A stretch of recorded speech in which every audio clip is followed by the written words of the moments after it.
last Monday, we told you that the Biden administration's largest intelligence gathering agency, the NSA, had been reading my private emails. Even saying that out loud is weird. It's one of those segments we never thought we would do ever.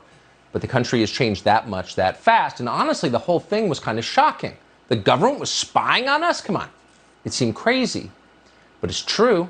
And no one in Washington appeared to be shocked in the slightest. In fact, the usual shills right after our segment had a ready explanation for it.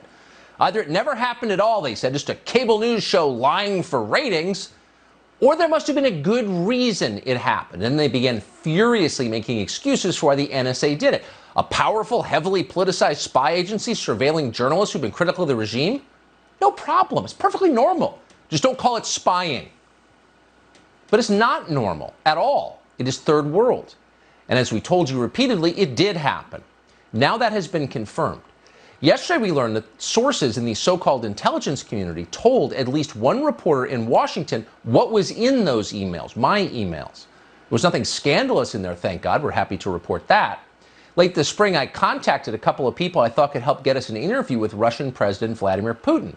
I told nobody I was doing this other than my executive producer, Justin Wells. I wasn't embarrassed about trying to interview Putin. He's obviously newsworthy. I'm an American citizen. I can interview anyone I want, and I plan to. But still, in this case, I decided to keep it quiet. I figured that any kind of publicity would rattle the Russians and make the interview less likely to happen. But the Biden administration found out anyway by reading my emails. I learned from a whistleblower that the NSA planned to leak the contents of those emails to media outlets. Why would they do that? Well, the point, of course, was to paint me as a disloyal American, a Russian operative, been called that before, a stooge of the Kremlin, a traitor doing the bidding of a foreign adversary. And of course, I'm hardly the only person who's been accused of those things in the last several years. We've seen this movie several times now. At the same moment the communist Chinese government increases its already stunning level of control over this country, our leaders prattle on about the threat of Vladimir Putin. He's an evildoer, they tell us, a totalitarian dictator. Vladimir Putin does things that no American leader would even consider. He runs domestic disinformation campaigns. He lies to the public. He punishes people for opposing him or for believing the wrong things. He even uses intelligence agencies to spy on his own citizens. Beyond the pale stuff. So no decent American would interview Vladimir Putin, at least no reporter from Fox News. That was the point they wanted to make. That's why they planned to leak the contents of my emails to news organizations. And yesterday, as noted, we learned they actually did it. Even now, some in the media are claiming that we deserved this. Emailing with people who know Putin, are you? Of course the NSA is watching you. That's what you get. But that's hardly the point.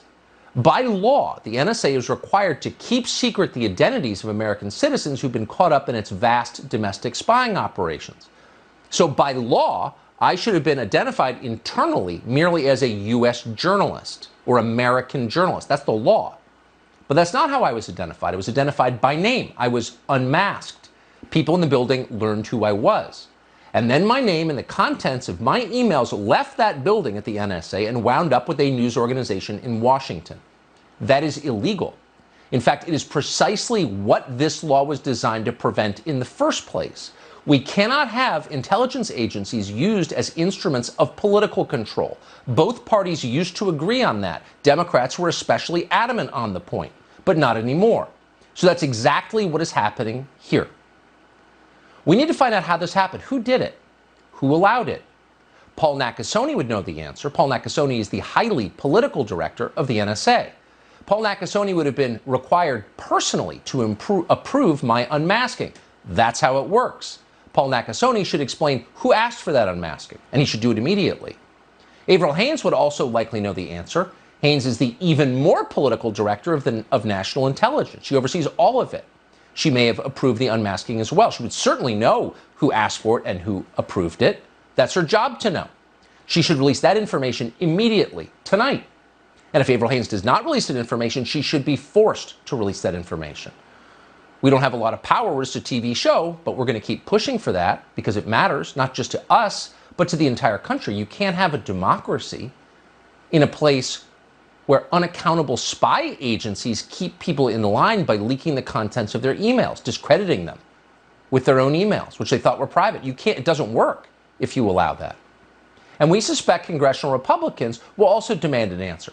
Many have finally awakened to the fact that the intelligence agencies, which they have blindly supported for so long, are not, in fact, their friends. They're not the friends of anyone in this country. They're dangerous. That's obvious.